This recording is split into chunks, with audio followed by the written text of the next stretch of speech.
President chamber of commerce industries Kashmir CCI के secretary general J&K hoteliers club. देखिए, ये जो यात्रा आने वाली है, पहले तो हम सब कश्मीरी इसका वेलकम करते हैं, आज तक करते रहेंगे। ये हमारे लिए एक खुशी का बाइस होता है कि ये यात्रा यहाँ पर होती है। हमने कल ही इसी बारे में एडमिनिस्ट्रेशन गांदरबल से DC गांदरबल, SP गांदरबल और SD की जितने भी अथॉरिटीज़ उनके साथ मीटिंग की।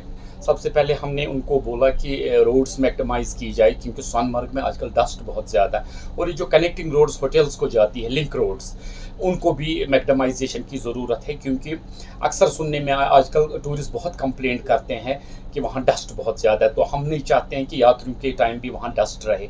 और वहाँ हमने बात की इलेक्ट्रिसिटी की 24/7, ड्रिंकिंग वाटर और सबसे इम्पॉर्टेंट स्ट्रीट लाइट्स, क्योंकि हमारे यात्री साहिबान जो होते हैं ये शाम के टाइम मार्केट्स में निकलते हैं, तो वहाँ काफ़ी जो हमारा मेन बाज़ार है सोनमर्ग का, वहाँ थोड़ा अंधेरा है।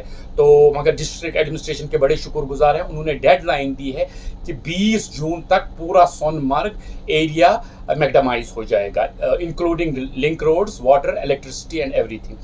On behalf of chamber of commerce and hoteliers club हम बहुत वेलकम करते हैं यात्रा को। जो भी हमसे हो सकेगा, हमने उनके लिए जगह जगह पर पानी का इंतज़ाम रखा हुआ है, फूड का इंतज़ाम रखा। वहाँ के जो सोनमर्ग के होटलियर्स हैं वो छोटे छोटे स्टॉल्स लगाएंगे ताकि यात्रियों को कहीं प्यास ना लगे फूड की ज़रूरत पे। और हमने हेल्थ डिपार्टमेंट से रिक्वेस्ट की है कि जगह जगह पे बाल तल तक ये हेल्थ कैंप्स लगाए जाए, ताकि कोई इंजरी ना हो, कोई पेशेंट हो, उनको डॉक्टर अवेलेबल रखा जाए। तो हमसे जितना भी हो सकेगा, क्योंकि ये यात्रा हम आज ही नहीं, ये यहाँ सदियों से चलती आ रही है और इसका हर एक कॉमन कश्मीरी इसका वेलकम करता है। जैसे हमारा हज होता है, ये भी हमारी दूसरी कम्युनिटी के लिए इतना अहम है। तो इसलिए हम आपकी वसादत से और एक बार तमाम अथॉरिटीज़ को रिक्वेस्ट करते हैं, पहलगाम की अथॉरिटीज़ को भी, जितनी भी फैसिलिटीज़ हो वो यात्रियों के लिए अवेलेबल रखी जाए, ताकि यात्रा वालों को किसी किस्म की कोई दिक्कत ना आए। बहुत ही अहम एक सवाल किया, हमने कल ही LG साहब को मेल डाला है रिगार्डिंग ये प्री मीटिंग होगी यात्रा की, जिसमें हम ये डिस्कस करेंगे। बहुत चीज़ें लास्ट ईयर हुई कि लोकल्स को आने जाने नहीं दिया जाए, उससे इफ़ेक्ट पड़ा यात्रीज़ पर। क्योंकि आप देखिए, यात्रीज़ को संभालने के लिए यहाँ का लोकल ही काम करता है। ये सदियों से, जब गाड़ियाँ नहीं थी, यहाँ के लोग कंधों पर यात्रियों को ले जाते थे और यात्रा करवाते थे, बूढ़े बुजुर्गों को, औरतों को।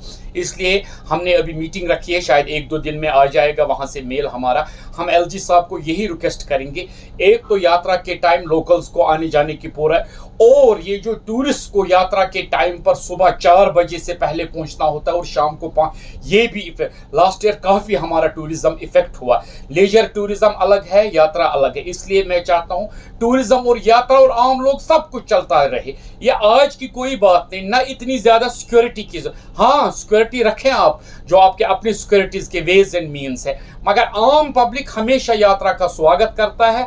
आम पब्लिक को यात्रियों की खिदमत करने की, और इसमें हमारा गरीब तबका जो है वो बचता है, पानी की बोतल बेचता है, चिप्स का पैकेट बेचता है, उनको ये सारी चीज़ें की पूरी पूरी परमिशन होनी चाहिए, ताकि हमारी यात्रा ये लोगों की यात्रा रहे, ये पुलिस यात्रा ना बने। फिर से यही बात कहूँगा, ऑनरेबल LG से रिक्वेस्ट करूँगा, होम मिनिस्ट्री से रिक्वेस्ट करूँगा, जितनी आपकी अनसेफ जगहों पर सिक्योरिटी की ज़रूरत है, वो आपका अपना सिस्टम होता है, वहाँ लगाइए, मगर आम ज़्यादा सिक्योरिटी न करें। लोकल्स को इसमें पार्टिसिपेट कर दिया जाए, ताकि ये एक जैसा लगे कि लोकल्स ने कंडक्ट की हुई है यात्रा।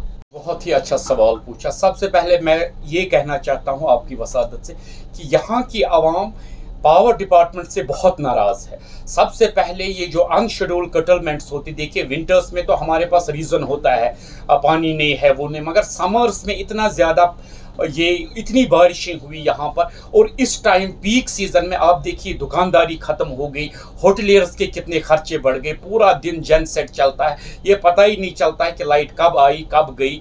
तो मुझे लगता है लोगों की काफ़ी नाराज़गी है पावर डिपार्टमेंट के साथ। दूसरी बात रही मीटर्स की, मुझे समझ नहीं आता, as a chamber of commerce industries Kashmir मैं कंडेम करता हूँ इसको। पहले आपने एक किस्म के इलेक्ट्रॉनिक मीटर्स लगाए, उसके बाद आपने दूसरे स्मार्ट मीटर्स लगाए, अब आप प्रीपेड मीटर्स में आ गए। देखिए, जो प्रीपेड मीटर, ये कोई मेट्रोपॉलिटन सिटी नहीं है। आपके पास घर में पेशेंट भी है, स्टूडेंट भी है, बुजुर्ग भी, आपका रिचार्ज खत्म हो जाएगा तो आप कैसे ये रिचार्ज करेंगे? घर में बंदा हो ना हो, औरत एक कैसे करेगी? या ऐसा भी हो सकता है किसी टाइम कि हमारे पास पैसा ना हो। आप तो ऐसे यहाँ के लोगों को एक्सपोज करेंगे कि किस घर में पैसा नहीं है और किस घर में। ये एक बहुत ही गलत बात है। मुझे लगता है स्मार्ट मीटर्स, ये प्रीपेड मीटर्स फिलहाल हॉल्ट पे रखनी चाहिए।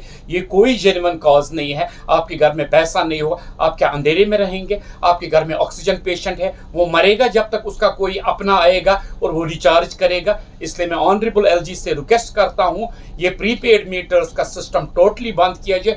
और मुझे लगता है पावर डिपार्टमेंट ने इतना फजूल खर्च किया यहाँ, मीटरों के साथ ही इनको 3 साल हो गए।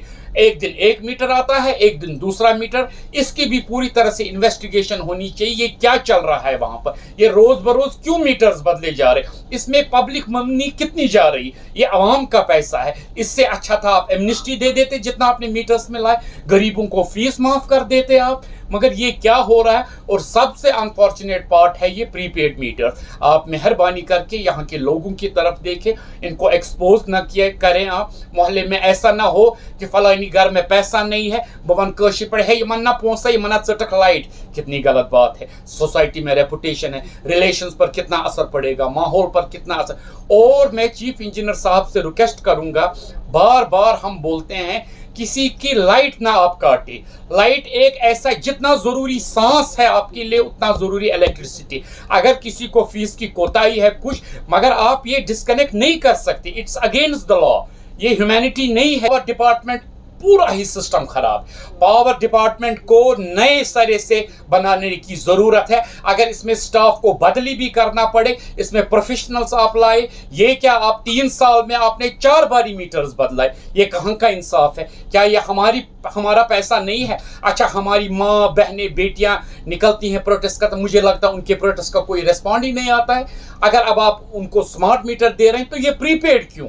आप बराए मेहरबानी स्मार्ट मीटर्स लगाएं, कहां लगाने। और पहले घर वाले को वार्न किया जाए। आपका लाइनमैन पोल पर चढ़ता है और शाम तक घर वाले को पता ही नहीं है मुझे डिस्कनेक्ट क्यों हुआ। अरे जनाब, घर में पेशेंट्स हैं, बूढ़े हैं, बुजुर्ग हैं, बच्चे हैं। पावर हमारा सांस है। जब तक पावर नहीं होगा, इलेक्ट्रिसिटी, कोई भी तिजारत नहीं चलता। अगर आप किसी दुकानदार के पास जाएंगे, अगर वो रेडीमेड वाला होगा, जब तक वो बेचारा लाइट नहीं जलाएगा उसका प्रोडक्ट नहीं बिकेगा। रही बात ये जो होती है ये आइसक्रीम्स वाइसक्रीम, इन बेचारों को तो शाम तक पूरा लॉस हो जाता है। और जेनसेट्स की इतनी कैपेसिटी नहीं है। 10 रुपए की आइसक्रीम है, ये 50 रुपए का तेल कहाँ जलाएगा? सबसे बड़ी बात है हमारा पीक सीजन है, माशाल्लाह टूरिज्म जबरदस्त चल रहा है, मगर सब होटल्स जेनसेट्स पे कितना अफोर्ड करें? फिर गवर्नमेंट ही बोलते हैं टैरिफ आपने ज्यादा की। टैरिफ तो ज्यादा करने पड़ेंगे। इसका सोल्यूशन है मेरी एलजी साहब से, आप स्मार्ट मीटर लगाएं, लोगों को एमनेस्टी दी जाए, both commercial as well as domestic. जो पुराना हिसाब है, कोई पैसा नहीं खाएगा गवर्नमेंट का, न खाना चाहता है। इनको एमनेस्टी दी जाए, 1 साल का टाइम दी जाए ताकि आहिस्ता आहिस्ता और ये जो सारे इंटरेस्ट है ये वेव किया जाए और गरीब आवाम पे रहम किया जाए। ये प्रीपेड मीटर का कॉन्सेप्ट ही खत्म किया जाए, क्योंकि शहरी खास के डाउनटाउन के लोग सच में मर जाएंगे।